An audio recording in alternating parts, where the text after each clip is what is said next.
बात भारतीयता की है। प्रधानमंत्री जी भी तब बोले जब उनके ट्रोल्स तक पिघल गए। ये इतनी भयावह घटना थी कि भारतीय जनता पार्टी के ट्रोल्स जब पिघलने लगे तब मोदी जी को लगा कि अब उन्हें कुछ बोलना चाहिए, और बोलते हुए भी अपनी मंशा उन्होंने स्पष्ट कर दी। बात मणिपुर की, लेकिन अपने ट्रोल्स को इशारा कर दिया कि राजस्थान और छत्तीसगढ़ की दिशा में अब बात करना शुरू करी, और कल से आपने देखा उन्होंने शुरू की भी। माफ़ कीजिएगा प्रधानमंत्री जी, न राजस्थान के मुख्यमंत्री अशोक गहलोत जी, न छत्तीसगढ़ के मुख्यमंत्री भूपेश बघेल जी इतने निर्लज हैं कि इस तरह की कायराना बात वो करेंगे। घंटों में गिरफ्तारियां होती हैं इन दोनों राज्यों में। बिल्कुल नो टॉलरेंस क्राइम के प्रति हमारे राज्यों में आप देखेंगे। मैं आपको एनसीआरबी का 2021 की रिपोर्ट बता रहा हूं। टॉप पहले पेज पे जितने राज्य हैं 2021 में, ये सब भाजपा के पास थे। अब इसमें से हिमाचल और कर्नाटक हमारे पास अब आया है।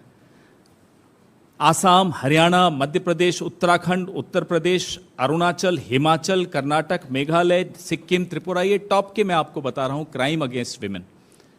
इसलिए प्रधानमंत्री को बोलने से पहले अपनी ही सरकार के आंकड़े देखने चाहिए और फिर इस तरह की कायराना बात करनी चाहिए जो उन्होंने कल की। और जो व्यक्ति पंचायत से लेकर लोकसभा तक अपने नाम से वोट मांगने निकलता हो, उसको इस तरह की बात, माफ कीजिएगा, इस तरह की निर्लज बात करते हुए थोड़ा सोचना चाहिए था। ये प्रधानमंत्री को शोभा नहीं देता। आपके अपने मणिपुर के जो मुख्यमंत्री हैं भाजपा के, ये डबल इंजन का जो एक इंजन है, उनकी जो टिप्पणी आई वो और चौंका देने वाली थी कि ऐसे तो सैकड़ों किस्से हुए हैं हमारे यहां, तो ऐसे सैकड़ों वारदातें हुई हैं, इसीलिए इंटरनेट बंद कर दिया था। आप सोचिए साथियों, एक वायरल वीडियो ने स्मृति ईरानी को याद दिला दिया कि वो महिला और बाल कल्याण मंत्री हैं। एक वायरल वीडियो ने ट्रोल्स को पिघला दिया, प्रधानमंत्री को बोलने पर मजबूर किया, भले उन्होंने 36 सेकंड बोला हो और भले ही उसमें भी वो राजनीति खेल गए हो, लेकिन एक वायरल वीडियो क्या क्या कर सकता है। आप सोचिए जिस दिन ये मीडिया प्रधानमंत्री को आईना दिखाना शुरू कर देगा, इस सरकार को आईना दिखाना शुरू कर देगा, आप सोचिए क्या होने वाला है। हम तो उस दिन की इंतजार कर रहे हैं। वाजपेयी जी ने 2002 में इन्हें राजधर्म का स्मरण दिलाया था। आज इन्हें फिर से राजधर्म का स्मरण हम दिलाते हैं। इनके मुख्यमंत्री को राजधर्म का स्मरण इन्हें दिलाना चाहिए। और इनकी राज्यपाल, आज उनका इंटरव्यू में देख रहा था, राज्यपाल अब जाकर डीजीपी को की खिंचाई कर रही हैं। साहब, ये पीस कमेटी की चेयरपर्सन है राज्यपाल। She is the chairperson of the peace committee of Manipur. अब जाकर एक वायरल वीडियो के पश्चात राज्यपाल का जमीर जागा। राज्यपाल अब कह रही हैं कि डीजीपी ने गलत किया, और रिपोर्ट्स आपके सामने हैं। आप ही के मीडिया से ये रिपोर्ट्स मिली कि उन महिलाओं को पुलिस ने भीड़ को सौंप दिया था। राज्यपाल महोदया, तब आपने क्यों नहीं डीजीपी को तलब किया? 4 मई, जैसा कि तिवारी जी बता रहे थे भी आपको, 4 मई से 19 जुलाई तक जमीर सोया हुआ था आपका।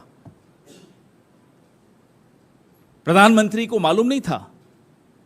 अगर मालूम नहीं था तो किस तरह के प्रधानमंत्री हैं आप? और मालूम था फिर भी चुप रहे, तो फिर पूछता हूं मैं आपसे, किस तरह के प्रधानमंत्री हैं आप?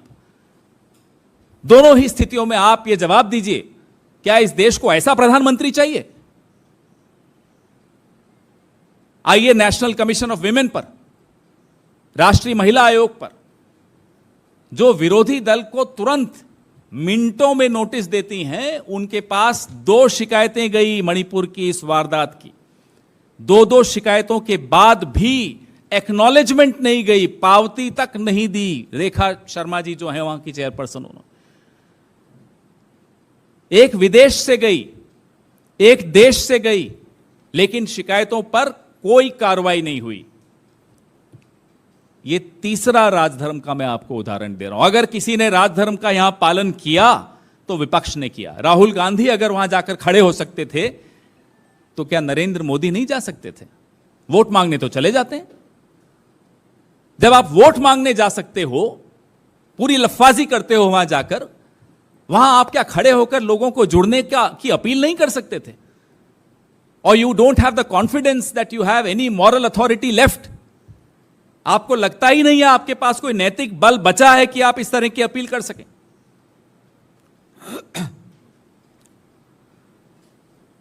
इंटरनेट और मीडिया पर जिस तरह की वहां पाबंदियां लगी हुई हैं, वो भी हैरानी की बात है। अब अगर इस देश को उम्मीद किसी से है तो माननीय राष्ट्रपति जी द्रौपदी मुर्मू जी से है, जिन्होंने संघर्ष का रास्ता तय करके यहां तक पहुंची, इस मुकाम तक पहुंची।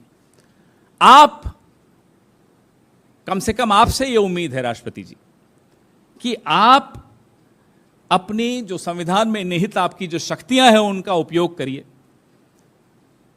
और ऐसी सरकार जो मणिपुर में है,